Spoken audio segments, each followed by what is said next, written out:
We've made very good progress on the fire again today. The weather's helped us out quite a bit this morning, and a lot of hard work from all the responders established a lot of line around the fire. So fire had very little activity as far as open flame today, and we've had no growth on the fire throughout the burn period today.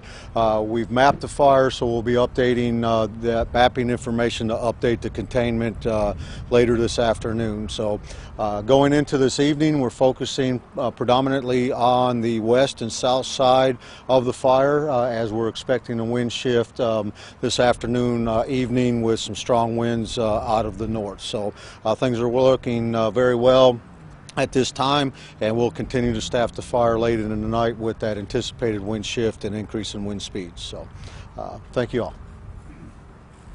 Thank you, Rich. In addition to that good news, I have some additional good news about the Rolling Pines Fire. Utility services have been restored in all of the areas that were evacuated, and so effective immediately, I'm able to announce lifting of the evacuation order on all of the residences that are northwest of Highway 21. That would be the KC Estates area, Circle D area, anything northwest of Highway 21. We're holding off on allowing the residents in the Pine Hills Estates loop to go back in there, because we're mopping up an operation adjacent to that, and we want to be sure that we have a full control there before we allow that. So the Pine Hills Estates residences will be allowed to go back in at 6 p.m. this evening. So by the end of the day, everyone can go back to their home. We want them to be careful as they travel into the area. Watch out for emergency vehicles. We still have some fire apparatus in the area. Some first responders and firefighters are there. Again, I will ask the general public to avoid this area, to stay away from it. We want to honor those who have been evacuated, give them a chance to get back to their homes, to take care of their pets and to take care of their plants, and to get ready for the weather that's coming tonight. It's not unusual here in Bastrop County for us to be under a burn ban and a flood watch at the same time. Well, today we're dealing with a forest fire and a winter weather advisory at the same time. So that's just the world we live in around here. I'm very pleased to announce that because of the great work that Rich and his team have done, and tremendous cooperation between the Texas Forest Service, the Texas Parks and Wildlife Department, the Department of Public Safety, our own Sheriff's Office, and our own Bastrop County Office of Emergency Management, everybody has done their part. And because of that, we were able to get this fire under control very quickly and without a lot more interference or impact on our citizens. We're very thankful to announce that, as far as we know, no residential property has been lost in this fire, and no one has been injured in this fire. So those are great victories, and a compliment to the folks who have come in here and helped us with this situation. Highway 21, Judge? Yes, Highway 21 will be open through traffic beginning now. Again, ask people, if you don't need to be on Highway 21, please don't go there. We still have DPS and Sheriff's Deputy presence out there to help the people who are coming back into their homes, and we don't want to clog up that area any more than we have to. But as of now, Highway 21 will be open for through traffic, and we're glad to be able to get that open. Now, as Rich mentioned, we're expecting, and the National Weather Service has predicted, has forecast, a shift in the winds about 5:30 tonight before dark, and that overnight and into tomorrow we're probably going to have some pretty strong gusts and some pretty strong sustained winds in most of Bastrop County. So you're going to see some fire. You're going to see some smoke tomorrow. You're going to see the smoke plume move in a different direction. It'll be headed to the south rather than to the north. But I assure you that we will have firefighters and first responders on duty all night long tonight and all day long tomorrow. And if anything happens, they will be right there to respond to it. And we will keep a close watch on this fire for several days to come until every bit of it is out and we can call it 100% contained. So with that, I'll entertain any questions, and also if you have any questions about fire ops, we'll take those as well. Rudy? Judge, is this lifting of the evacuation then a qualified lifting, that it's like, things can change at a drop of a hat? Well, great pun, Rudy. But we, of course, as we've already said, the weather can change in Bastrop County immediately. But we're pretty confident, and I think the National Weather Service is pretty confident about the forecast. And so, no, it's not. At this time, we're able to release the evacuation order and let people back in their homes without any concern for having to reverse that order. We think things will be just fine.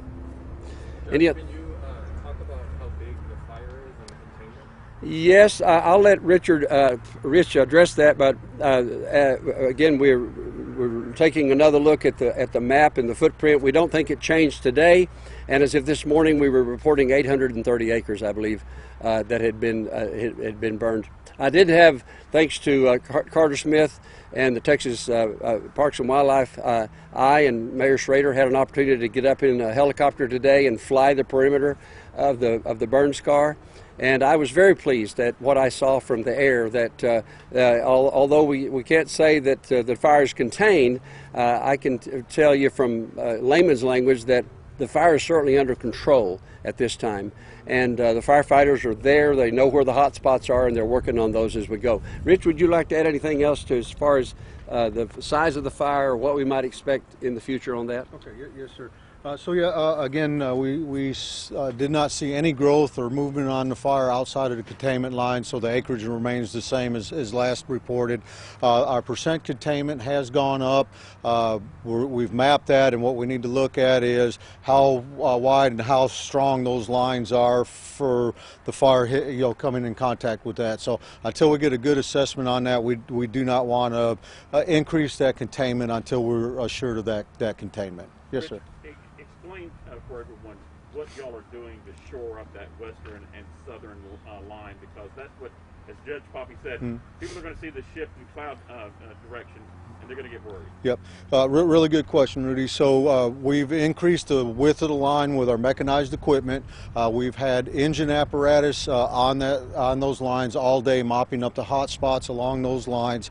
We're working aviation resources to increase the depth of the coolness of those fuels interior, and then we'll have additional resources during that wind shift staffed on the line in case we see any embers that are blowing across the line tonight.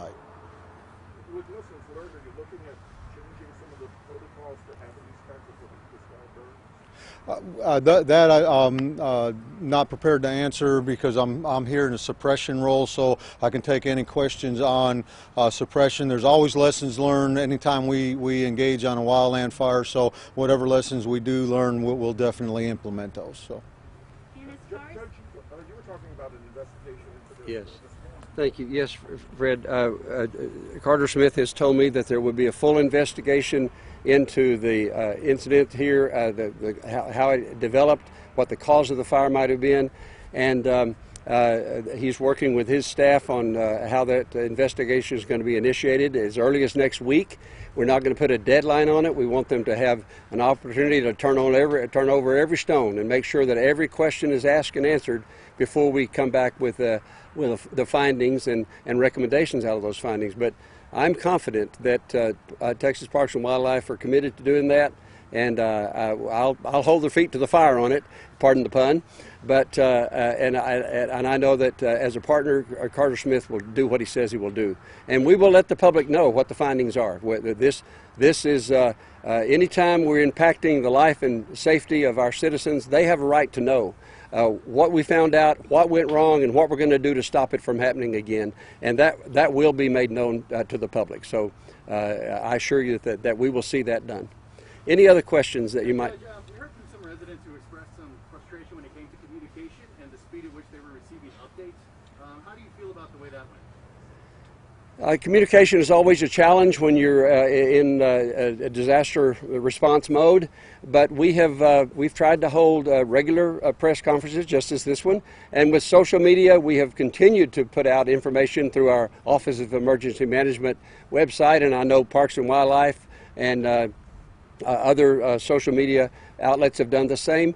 You know, you can never answer every question, but we have tried to be responsive to the questions that were pertinent and that would be of useful information to the public. So that's sort of the way we handle that. Another Yes, concern ma'am. was, I'm sorry, the location of the Elgin Center. Why in Elgin? And why not somewhere closer to Bastrop? That's a great question. As you know, after the 2011 fire, we didn't have very many places in Bastrop County that we could evacuate people to after disasters. Because of some grant money that we've got from FEMA, we were able to help the city of Elgin, the city of Bastrop, build shelters, and we were able to help the city of Smithfield expand their shelter. When this incident happened, we called on the city of Bastrop to open their shelter to help our firefighters and first responders, give them a place to go shower, lay down and take a rest and clean up and be back on the fire line. Rather than sending these residents all the way around to Smithfield, the next closest reasonable place to put them was in Elgin, and I called Mayor Ramirez up there, and he was very happy. He and Tom Mattis, the city manager, very happy to open that center, staff it immediately. They got it stood up in less than 2 hours, as a matter of fact, and we were able to house 11 residents there last night in a very short period of time. So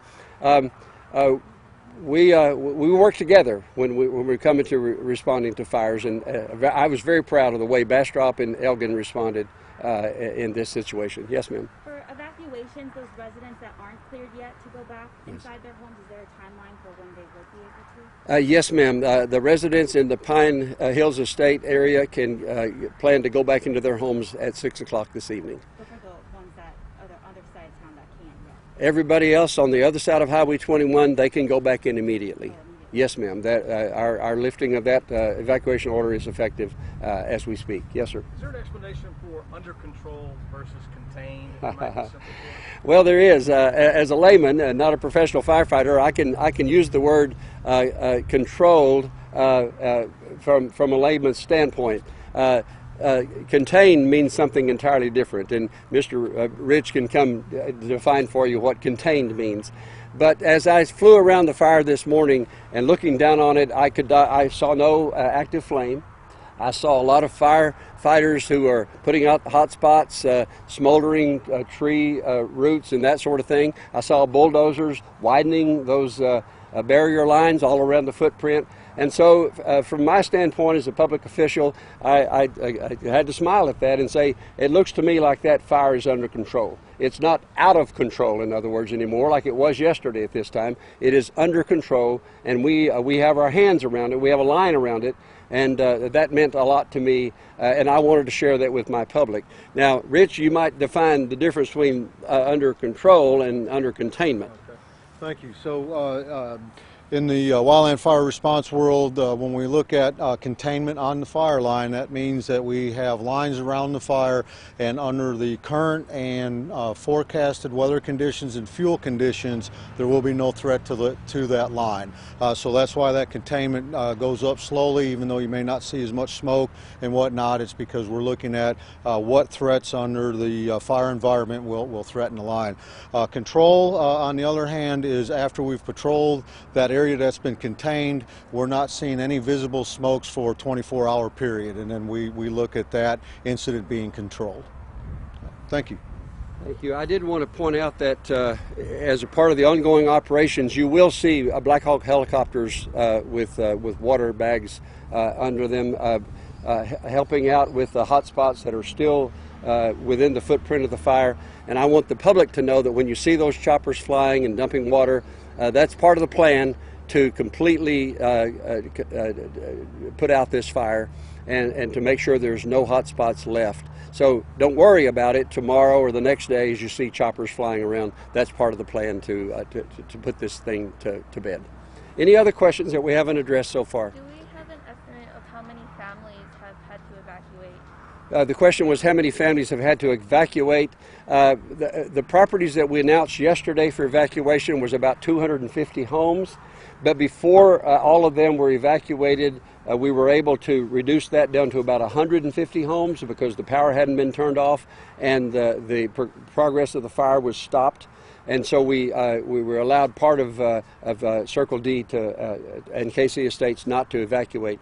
So this, as of today, then there's still about 150 homes that we have now released now, and at 6 o'clock this evening we're released, and those people can come back into their homes. And we're very happy to announce that. Anything else? Judge, yesterday you mentioned planes with retardant were flying here from Abilene.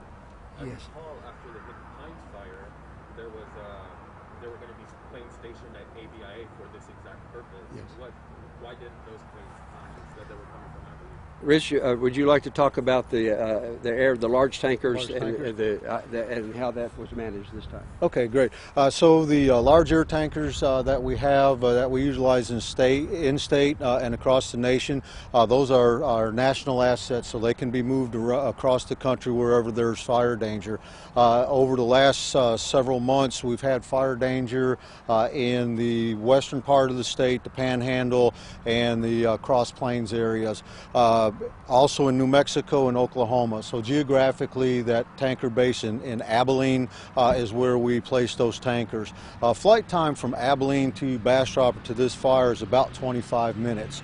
As the fire season and fire increases in severity and the drought, as that moves east, then we would look at moving the base and populating air tankers at that base when those conditions happen. We are looking at not populating the Austin Bergstrom base with air tankers, but that base is set up for retardant and everything, so in the future we can reload or pre-position air tankers there based on the continued drying conditions that we're seeing in the hill country and further to the east. Thank you.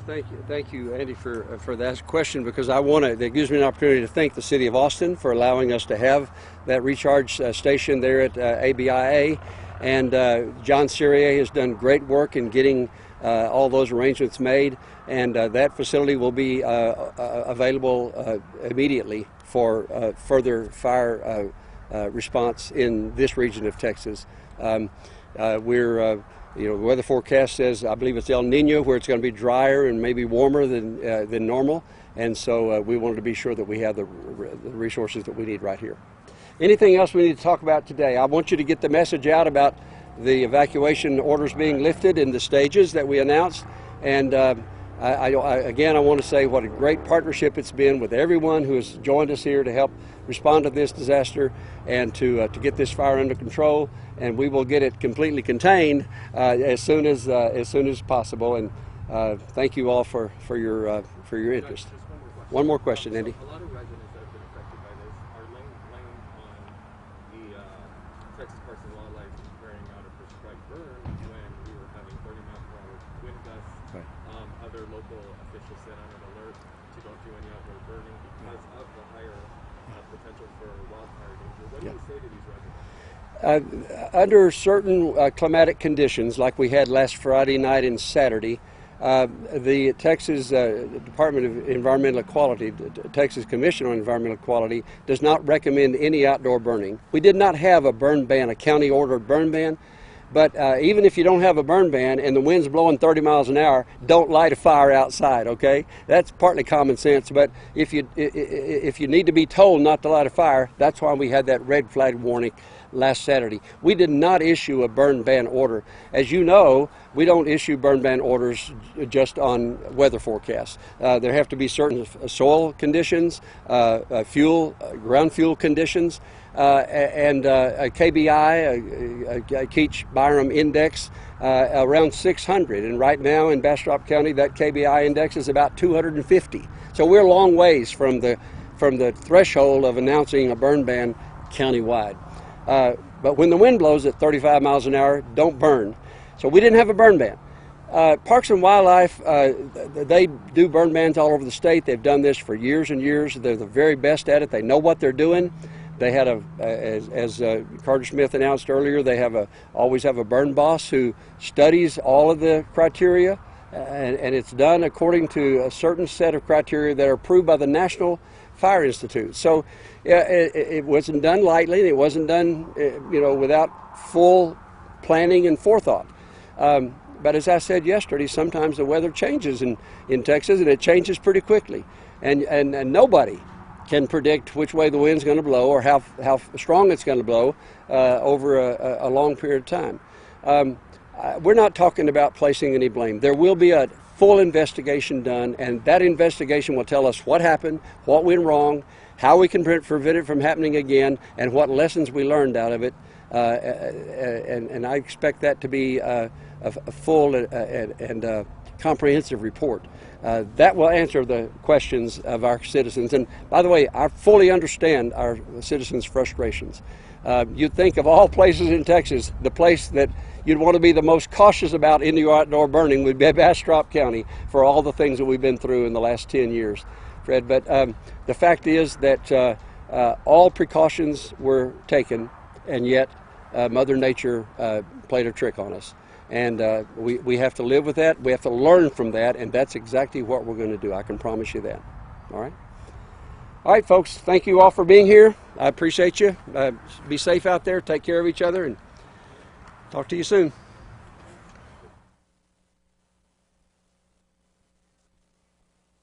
It's turned off.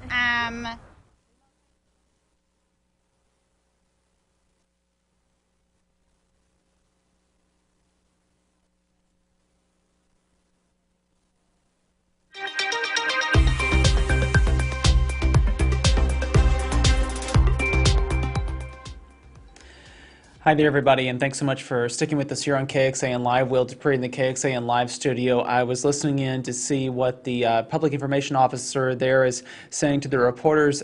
She may be holding another briefing for journalists there that are gathered covering the Rolling Pines Fire later this evening, maybe at about 6 o'clock or so. So we'll follow up and see if there's anything to be able to stream to all of you. But the big headline coming out of that news conference there is that some evacuation orders are lifted now, and some will go into effect after 6 p.m. For the neighborhoods that are closest to Highway 21, State Highway 21 on the northwest side, they are open now from evacuation. And then at 6 o'clock, those in the Pine Hills Estates neighborhood are allowed to go back into their homes. What the county judge there in Bastrop County said is that this fire is under control, that it's very different from being fully contained.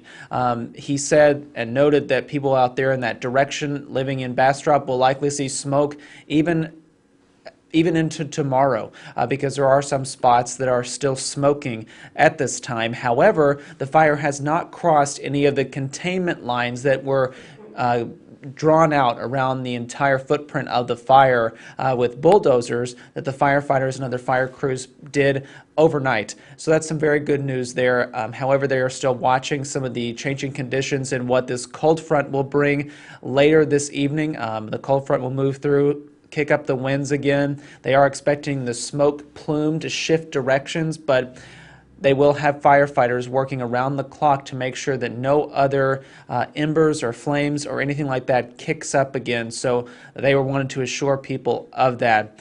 Additionally, what we have heard and found out is that a lot of people out there are wanting to help the firefighters who've been working for so long.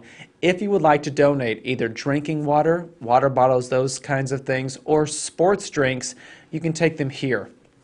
The Bastrop County Emergency Services District Number 2, Station Number 4, which is located at 1432 Highway 95 North, is accepting donations of both drinking water and sports drinks right now. This is to replenish the firefighters who are out there actively still working on the Rolling Pines Fire.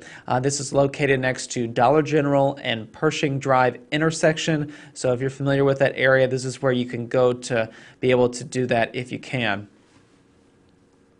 Our crews are working out there to gather more information. You heard some of our reporters there asking some questions. They will remain on scene. They've been talking to evacuees who have not been able to go back home just yet, as well as those firefighters and other state and local leaders about the response that's ongoing there in Bastrop. So you can stay with us for the latest information. We will be able to share all of that on the air and online at KXAN.com and on the KXAN News app, so please download that on your smartphone if you haven't done so already. I pitch it all the time, but that's where you can find so much of the latest information regarding this fire and other issues. So I'll direct you there. Thank you all again for watching here on KXAN Live. I'm Will Dupree. We will see you back here at another time. Please, everybody, stay safe and healthy out there, and take care.